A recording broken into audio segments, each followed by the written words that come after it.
Hey everyone, welcome back to the channel. Listen, have you ever opened Revit, looked at all the buttons on the screen, and immediately closed it? You are definitely not alone. Revit has a reputation of being difficult, but here's the truth. Most people don't struggle because Revit is complicated. They struggle because nobody teaches it in the right order. In this series, we're going to build an entire house from scratch using Revit 2026, while learning the same workflow professional architecture firms use every day. By the end of this course, you won't just know where the tools are, you'll understand why you're using them. So let's open Revit and let's get started.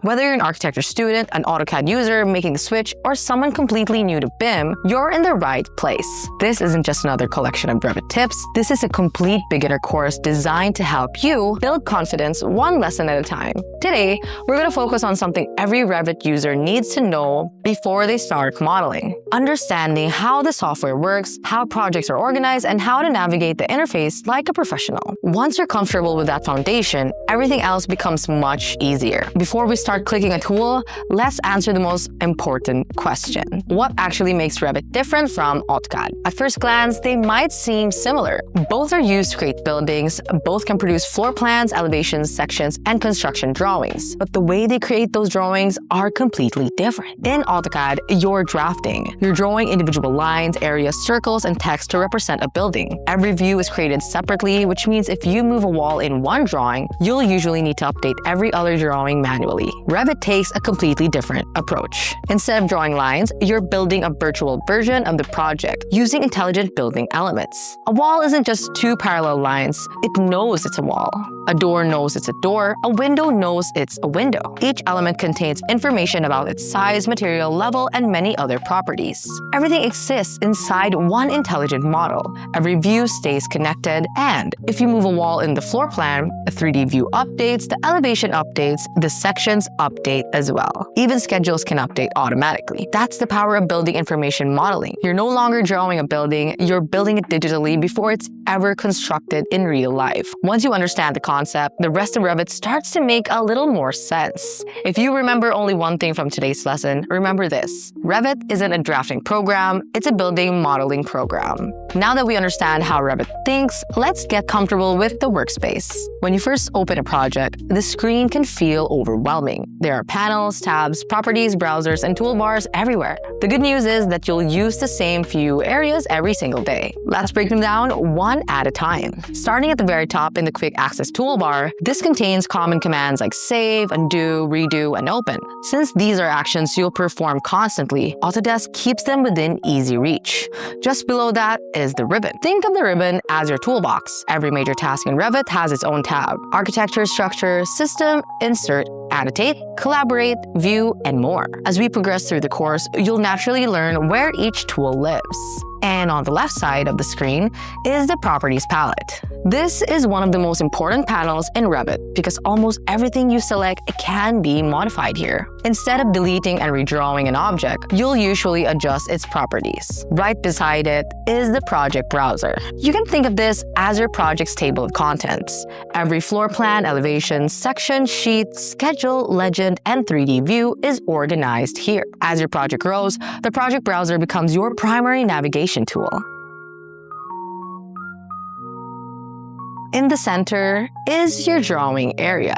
This is where you'll create and edit your model. On the right, you'll see the View Cube. This lets you quickly switch between standard 3D views and orbit around your model without changing tools. At the bottom of the screen is the status bar, which provides helpful prompts depending on the command you're using. It may seem like a lot at first, but don't worry, by the end of the series, navigating Revit will become second nature. Don't try to memorize every tab as well, because focusing on learning where the architecture, annotate, and view tabs are always first. You'll use these constantly throughout the course and eventually know them by heart. Now that you know what each part of the interface does, let's learn how to move around your project. This might sound simple, but trust me, getting comfortable with navigation is one of the biggest hurdles for new Revit users. Once this becomes second nature, you'll spend less time finding the software and more time actually designing. Right, Quick pause for our architects and firm owners out there. If your deadlines are piling up and you need support with construction documents, we get it.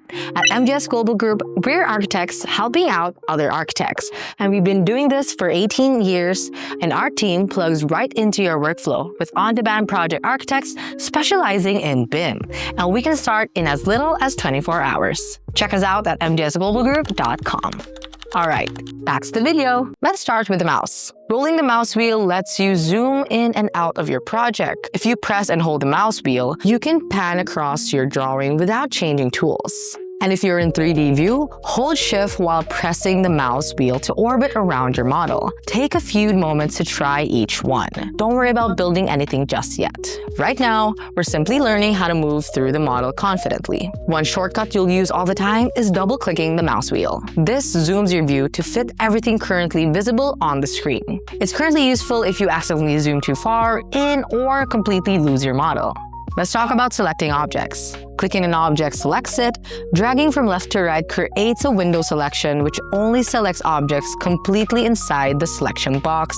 And dragging from right to left creates a cross selection, which selects anything the box touches. Understanding the differences will save you a lot of frustration later, because sometimes you'll notice that clicking doesn't select the object you actually want. That's because multiple elements are overlapping. When that happens, simply press the Tab key. Revit will cycle through the available selections until the correct element is highlighted. You'll quickly find yourself using the tab hundreds of times throughout your project. Finally, let's talk about one of the most common beginner mistakes: getting stuck inside a command. If you ever click a tool and couldn't figure out how to stop drawing, press Escape. Sometimes you'll need to press it twice to completely exit the command and return to Modify tool. It's a small shortcut, but it's one you'll probably use every few minutes. Seconds. Really depends. You don't need to memorize every shortcut today. Just focus on building good habits, and the shortcuts will come naturally with practice. Now that you're comfortable with navigating Revit, it's time to create your project. First, launch Revit. You'll arrive at the Autodesk home screen, and this is where you'll find your recent projects, Autodesk docs, learning resources, and options to create new projects or families. To begin, click New Project. You'll be asked to choose a project template. If you're following along at home, the default architecture template is perfectly fine. But in a professional office, you'll rarely start from Autodesk's default templates. Instead, firms build their own company templates. These templates already include title blocks, project standards, view templates, object styles, sheets, organizations, common families, and office-specific settings. Think of a template as a head start. Instead of setting everything up from scratch every single time, you're beginning with an organized project that's already aligned with your firm's standard. As an example, we'll use the default architectural template so everyone can follow along. But as you gain more experience, you'll likely begin working with custom templates provided by your employer or project team. Before we continue, this is one habit I recommend building early.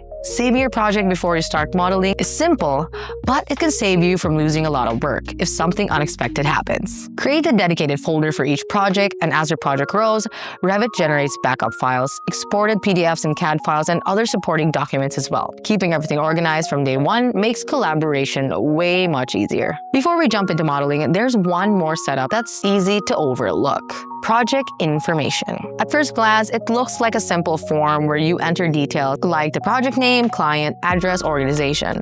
But these fields aren't just for reference. They're connected throughout your entire project. Let's try that. Let me show you how. We'll enter a few sample values, then open one of our drawing sheets. Notice how the title block updates automatically. Instead of typing the same information on every sheet, Revit manages it for you. This becomes especially valuable on larger projects where dozens or even hundreds of sheets all need to stay consistent. It's another example of how Revit helps reduce repetitive work and keeps your documentation accurate. Congratulations! You just completed the first lesson in our Revit 2026 beginner course. And while we didn't build a wall today, that was completely intentional. Before you can model efficiently, you need to understand the environment you're working in. Today, you learned that building information modeling is how Revit differs from traditional CAD softwares, how the interface is organized, and how to navigate your project with confidence.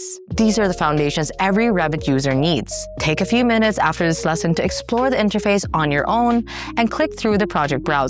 Open different views, practice zooming, panning, orbiting. The more comfortable you become moving around in Revit, the easier modeling will feel in the next lesson. And before we continue to episode 2, I'd like to give you a quick challenge. Open a new Revit project using the architectural template and practice navigating between different views. Use the mouse controls we learned today. Explore the project browser, enter sample project information, and if you're feeling confident, try enabling work sharing and create a local file. Don't worry if everything doesn't feel natural just yet. The goal isn't really speed. The goal is becoming comfortable inside the software. In episode 2, we'll create the structural foundation of our project by learning how levels, grids, walls, and floors work together. These are some of the most important tools in Revit, and once you understand them, you'll be well on your way to creating complete architectural models. If you're enjoying this course so far, give us a like, subscribe, and hit that bell notification icon so you get notified every time we post. We post twice a week, so that's twice as much videos for you to watch on our channel. And if you want to learn more about Revit, check out our Revit playlist over here. And if you want to learn more about other softwares, we have that as well. Once again, thanks for watching, and we'll see you on the next one.